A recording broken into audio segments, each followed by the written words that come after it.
To the latest edition of New Haven Independent Vlog News Summary, direct from our summary desk, otherwise known as my Compost Heap. Let's see what stories we're working on this hour. And it's hot. We use some ice, but this kind of ice, not Immigration and Customs Enforcement. They're back at it, destroying our neighborhoods and trampling on the law. Their latest grab in the area was a man named Zia, whom Iris, our local refugee resettlement agency, brought here. Listen to this story. It's going to blow your mind. Zia fled Afghanistan with his life, which he had risked being a translator for the U.S. military. So of course, we welcomed him here a bunch of years ago. He's here with his wife and 5 children, living an honest life, breaking no rules. He's here with legal permission. He went to a routine hearing to get a green card. ICE agents were there to snag him away and take him who knows where. Those coward punks in their masks who are trampling on our rights and our freedoms. We cannot trust our government anymore. We can't even trust them to say, come to a hearing when you're here legally and we won't kidnap you.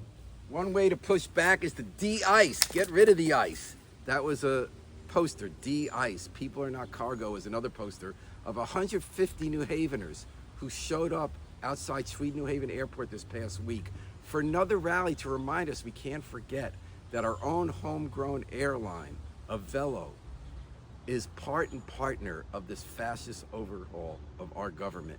They are trying to save their business by flying illegally kidnapped immigrants who get no due process rights. They're sent off to die often in these horrible prisons abroad. To fly Avelo is like to be a German in the 1930s and early 40s and support the railroads who are taking kidnapped innocent people to their deaths. Let's keep the protests up. Well, I got my Medicare card. You get on Medicare when you're 65, which means I'm almost old enough to qualify to serve in public office. That's the rap now, that people are staying in office too long and you should never trust anyone over 40. Used to be 30. We saw the New York mayoral primary showed that those generational challenges can work. We just now had the second challenge mounted here by 2 millennials who are taking on older baby boomer Medicare recipients. Josh Elliott is 40. He's taking on Governor Ned Lamont, not on the AIDS issue, but on issues like housing and taxation. Damian DeNoble is announcing he's also 40. He's taking on Rosa DeLauro, who's in her 80s, the U.S. Congresswoman. I think it's fair to raise the age issue, but that alone does not make you win. That is no reason, not the main reason Mamdani won in the New York mayoral primary, though it helped. You're gonna have to make the case that change is needed. The primaries are good. I think people should always be challenged.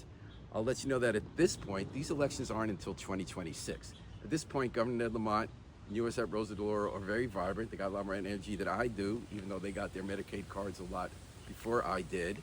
Doesn't mean they shouldn't be challenged, but it means you're gonna have to make the case that they're not doing the job. One thing you can trust, that when it comes time to mopping and cleaning the public schools, the Board of Ed is always gonna screw up how they do the contract. This past week, they had to cancel another contract after questions were raised again about the trustworthiness of the process and the bidding.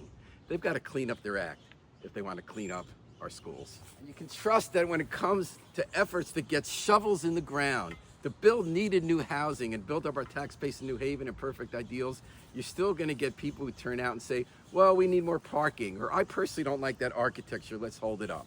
That happened this past week with the latest plan to build new senior apartments as well as commercial space in 3 buildings on the Quinnipiac River on Front Street, where there's now a vacant warehouse.